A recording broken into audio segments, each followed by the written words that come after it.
কাদেরকে ইতালি থেকে পাঠিয়ে দেওয়া হচ্ছে বা ডিপোর্ট করা হচ্ছে এই বিষয়ে একটা ভিডিও ছাড়ছিলাম, অনেকে বলছে ভিডিওটা ভিত্তিহীন। দেখেন, আমি একটা ভিডিও ছাড়লে কি বিশ্বাস করবেন না করবেন সেটা আপনার ব্যাপার, ঠিক আছে? যারা ইতালিতে আজিলো কেস মারছেন এবং আপনাদের যাদের রেজাল্ট আসছে মানিফেস্টাতা ইনফন্ডা তেসা, এটা আপনার এই নেগেটিভটা খাইলে মানে আপনি যে কেসটা করছেন বা কেসটা তাদের সামনে উপস্থাপন করছেন এটা ভিত্তিহীন বা গ্রহণযোগ্যতা হয় নাই কে, তখন আপনারা কি করে আপনার নেগেটিভ দিয়ে দেয় এবং আপনাকে সর্বোচ্চ আপিল করার সুযোগ দেয়। 7 দিনও দিতে পারে বা 15 দিনও দিতে পারে।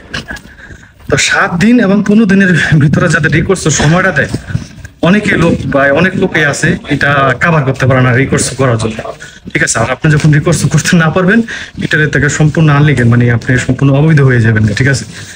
তো যাদেরকে এই মানিফেস্টাতা ইনফন্ডা তেসা এরকম নেগেটিভ আসছে, তারা অবশ্যই আপনারা যে কোনো উকিল হলেও না দেখবেন যে ইমিগ্রেশন সাইডের ভালো উকিল কে আছে, ঠিক আছে?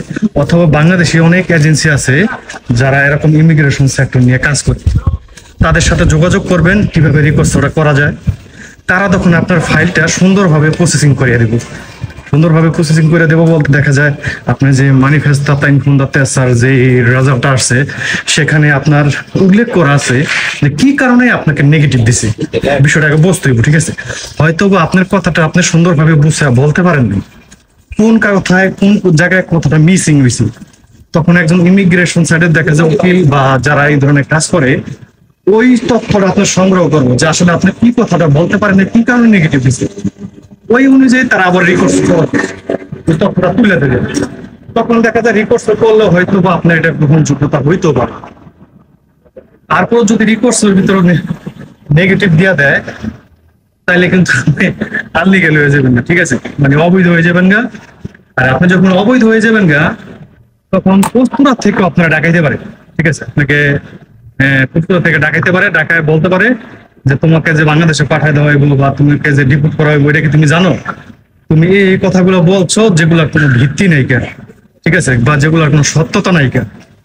তখনও আপনি যদি পুলিশের কাছে যদি ওরকম ভাবে উপস্থাপন করতে পারেন যে দেখ আমার এই জিনিসটা মিসিং হয়েছে, আমরা এই জিনিসটা বলছি কিন্তু তারা বোঝে নাই কা, ওরকম ভাবে সুন্দর ভাবে যদি উপস্থাপন করতে পারেন হয়তো বা ভালো হইতে পারে। যদি না বলতে পারেন তাহলে কিন্তু ফলাফল খারাপ হওয়ার সম্ভাবনা সবচেয়ে বেশি। তারা চাইলে আপনারা রিপোর্ট করে দিতে পারেন, তারা চাইলে আপনারা বাংলাদেশে পাঠায় দিতে পারেন।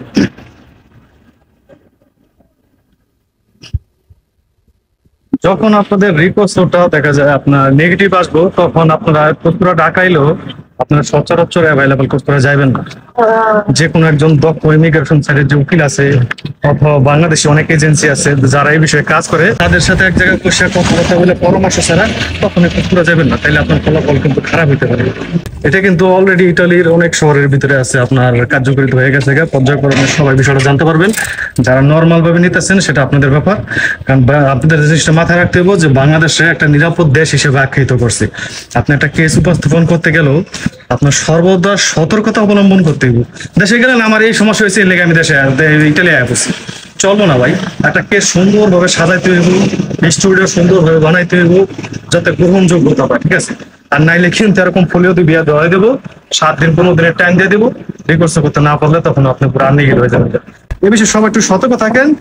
আর যারা আজিলো কেস মারছেন তারা কোনো ভাষা যারা সুন্দরভাবে কেসটা কিভাবে সাজানো যায় বা একজন দক্ষ ইমিগ্রেশনের উকিল দিয়া বা দক্ষ বাংলাদেশের যে এজেন্সি তাদের সাথে পরামর্শ করে তারপর কেসটা উপস্থাপন করে, ঠিক আছে? এখন আমার ঘটনা আমি উপস্থাপন করলাম, যেটা সত্য সেটাই।